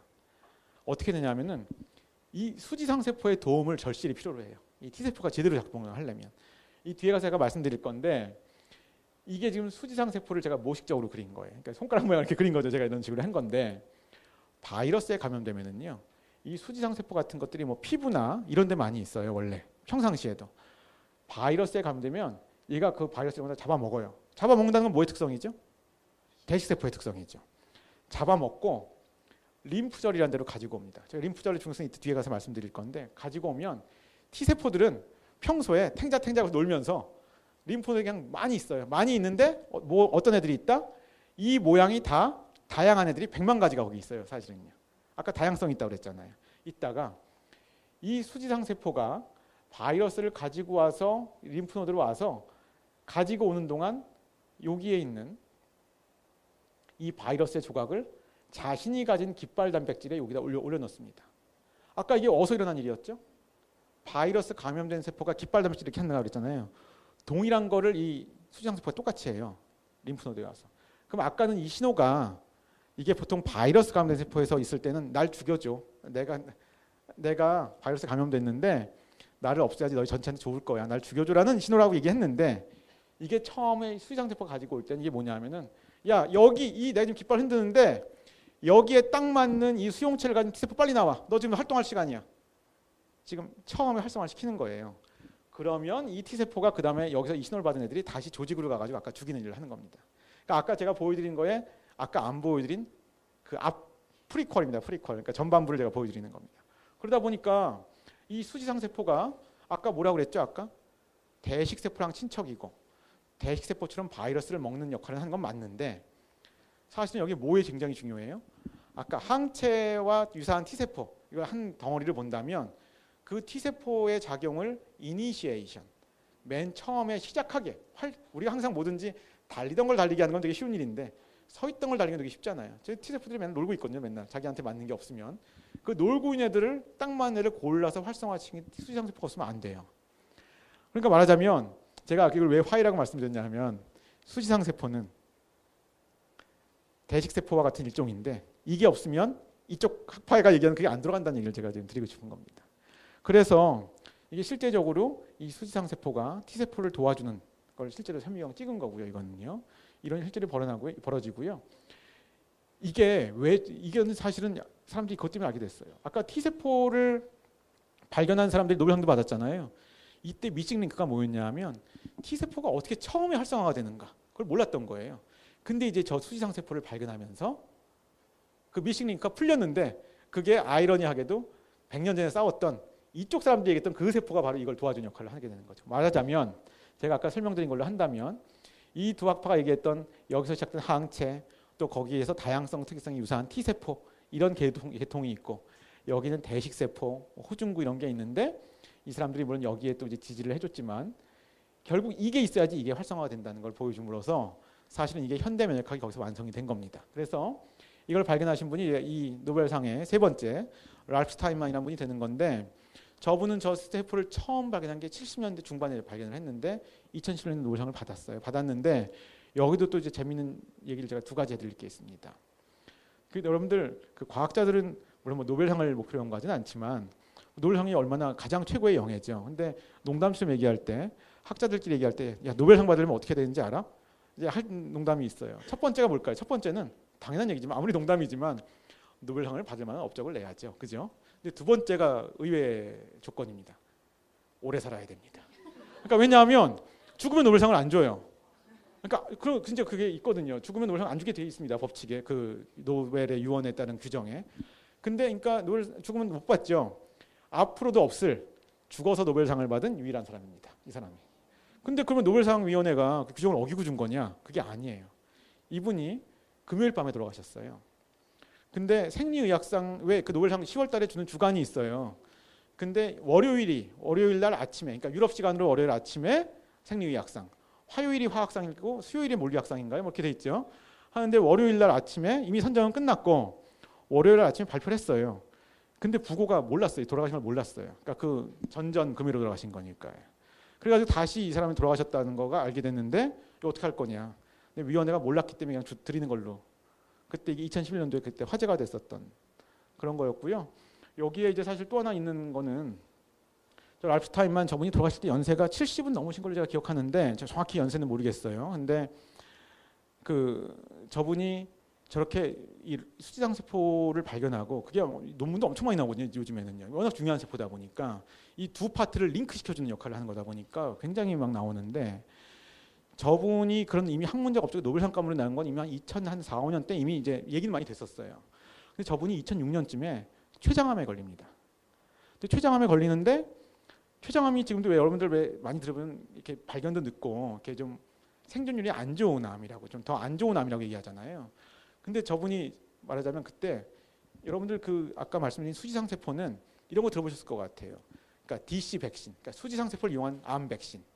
지금도 그런 연구하는 회사들도 많거든요. 왜 그게 암 백신으로 이용되는지 제가 나중에 설명드릴 건데 저 사람만을 위한 그런 약들을 만들기 시작했어요. 그래서 자기네 실험실에서. 그러니까 말하자면 내가 걸렸으니까 내가 한번 해보고 맞아보겠다는 거죠. 그래서 막 그런 식으로 해가지고 뭐 그럴 때 허가 받아야 됩니다. 아무리 내가 만들어 내가 찔러대도 응급 임상 뭐 FDA 허가 받아야 돼요. 그거 가지고 그걸 많이 맞았어요. 저거는 이렇게 비교군이 없으니까 과연 저분이 췌장암 치고는 오래 사신 건 맞는데 그게 그 약의 효과가 있었던 건지 그건 잘 모릅니다. 사실은요. 근데 그런 것도 에피소드가 있고요. 또 하나 에피소드 하나 말씀드리면 여러분들 노벨상 이렇게 받으면은요. 노벨상은 3명까지 드리거든요. 그러니까 아무리 그 업적에 기여한 분이 5명 있어도 노벨상을 드릴 거면 위원회에서 가장 그래도 업적이 많은 3사람을 골라드립니다. 근데 이거 노벨상 홈페이지 가서 보시면 자세히 보시면은요.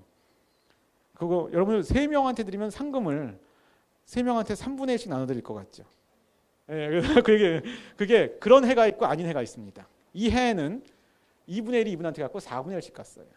그러니까 어떻게 하면 왜 그러냐 하면은 노벨상의 업적을 한 업적인데 어떤 중요한 성취인데 거기 3명을 드리면은 3분의 1씩 드리고요. 이때는 업적을 2개를 업적을 드린 거예요. 그러니까 2개는 이분은 수지상 세포의 발견, 이 2분은 톨 유사수 형체의 발견. 그러니까 여기 절반 드리고 너희는 반씩 4분의 1씩 나눠 가지라고 해서 이렇게 이 분율이 노벨상 공식 홈페이지에 다 써 있어요. 이건 이제 하나의 그냥 여담으로 말씀드리고요. 1부가 거의 다 끝나가는데요. 그 1부에서 제가 마지막으로 이제 2부에 약간 링크되는 슬라이드만 한두 개 보여드리고 이제 끝낼 텐데 지금 사실은 1부 강의만 듣고 제가 끝내도 다 설명드린 거예요. 현대 면역학의 개념을 다 설명드린 겁니다. 예. 사실 이제 2부는 그냥 응용적인 말씀을 좀 드리는 건데 꼭 그래도 빼놓지 말아야 될 얘기가 면역학자들은 연구를 할 때 이런 걸 항상 그립니다. 이건 뭐냐면 우리가 이 이뮨 네트워크라는 얘기를 하는데요. 우리가 대개 이제 질병 중심으로 연구를 많이 하는데 무슨 류마티스 관절염에서 무슨 일이 일어나나. 그러니까 약을 어떻게 개발해야 된다. 이런 얘기를 하는 거죠. 논문을 쓰는 거죠. 그럴 때 세포들도 많아요. 여기 나오는 뭐 T세포도 있고 B세포도 있고 대식세포도 있고 서로 막 대화도 합니다. 근데 이런 세포들도 많이 있고 여기서 무슨 단백질을 내면 이게 사이토카인이라고 그래가지고 결국 대화를 하는 겁니다. 대화. 사이토카인이라는 이 물질을 낸다는 거가 야 지금 빨리 항체 만들어낼 시간이야. 빨리 내. 뭐 이런 얘기를 서로 대화를 하는 겁니다. 의인화서 얘기를 하면은. 이런 것들이 서로 복잡하게 돌아가기 때문에 그걸 네트워크라고 하는데 이제 결국 우리가 면역에 관여하는 질병이 지금 2부에 말씀드릴 것들이 당연한 얘기지만 세균이나 바이러스 감염, 알레르기, 자가면역 질환, 암, 이식 이런 상황들이 있는데 우리가 현대의학에서 가장 지금 많이 좀 핫하게 하는 방식들은 만약에 류마티스 관절염이라고 한다면 각각의 질병에서 이렇게 어떤 대화들이 어떻게 하는지를 이해한 다음에 항체 약을 만들어서 그 대화에서 가장 중심이 되는 핵심적인 대화를 끊어버리는 거죠. 그게 이제 우리가 항체 되게 블러킹 안티바디, 그러니까 차단 항체 이렇게 얘기할 수가 있는 건데 이런 것들이 아주 그러니까 이 면역학자들이 질병을 접근하는 또 신약을 개발하는 가장 기본적인 사고 방식입니다. 그러니까 이런 것들이 말하자면 일단은 어떤 식으로 지금 돌아가고 있길래 지금 질병이 생기고 있나를 먼저 이해하고 그럼 우리가 이렇게 막 사실 인간관계에서도 우리가 만약에 제가 경찰인데 조폭들의 조직을 내가 잘 일망타진하려면 그 관계가 지금 조직도 누가 실세인가 누구를 제거해야지 뭐 이걸 다 알아야 될 거 아니에요. 이걸 다 그리는 거고요. 거기서 이 어디를 끊어야지 가장 이 항체약이 그러니까 가장 한 패스트만 끊어도 전체를 불을 끌 수 있는지 그러니까 만약에 자가면역 질환이라면 반대는 또 반대겠지만요. 이런 것들이 결국은 현대 면역학자들이 항상 보는 방식이 이런 식으로 되어 있는 거라고 할 수가 있겠습니다. 그래서 이제 이 2부에서 잠깐 5분 좀 있다가 쉬었다가 이 질병과 관련된 상황들을 말씀드릴 텐데요. 먼저 간단히 요약해서 말씀드리면 당연하게도 면역을 얘기할 때 질병 얘기할 때 세균이나 바이러스 감염을 뺄 수가 없겠죠. 가장 기본이 되는 거니까요. 근데 자 그럼 알레르기라는 질환은 어떻게 정의하는 게 좋겠냐. 알레르기는 뭔가 면역 반응을 일으킬 필요가 없는 물질에 과민 반응을 하는 건 맞는데 그 물질이 뭐냐? 나냐 남이냐? 남은 맞아요. 남은 맞는데 나한테 별로 해가 없는 환경에 너무나 많은 물질. 꽃가루, 동물털, 진먼지 진드기. 나한테 별로 무해하지 않거든요. 그러니까 유해하지 않거든요. 근데 남은 남이죠. 이게 바로 엘러지입니다. 엘러지의 정의를 제가 새롭게 내려드리면 그러면 자가면역 질환은 뭡니까? 이건 이제 진짜로 나에 대한 면역 반응이 일어나는 거죠. 이게 자가면역 질환이 되는 것이고요. 이제 암 같은 경우는 물론 나에서 시작된 건 맞지만 암이라는 질병 자체는 돌연변이가 일어나는 거잖아요. 돌연변이가 일어나게 되면 그 자체 벌써 남이 돼버리는 거죠. 물론 유사성은 아직 높지만 그러니까 차이는 좀 미미하지만 암은 남이 되니까 면역의 또 타겟 대상이 되는 거죠. 이식은 내추럴한 상황이 없는 거죠. 우리가 일부러 우리가 어떤 의료적 목적으로 한 거지만 그 경우는 명백히 또 남에게 들어온 거니까 이런 경우도 면역이 뭔가 얘기할 거리가 있는 그런 질병이 되겠습니다. 그래서 지금 이제 1부 전쟁과 화해를 마치고 다 사실은 말씀드린 거지만 2부에서 좀 이따가 이제 면역을 질병과 관련되어서 말씀드리도록 하겠습니다.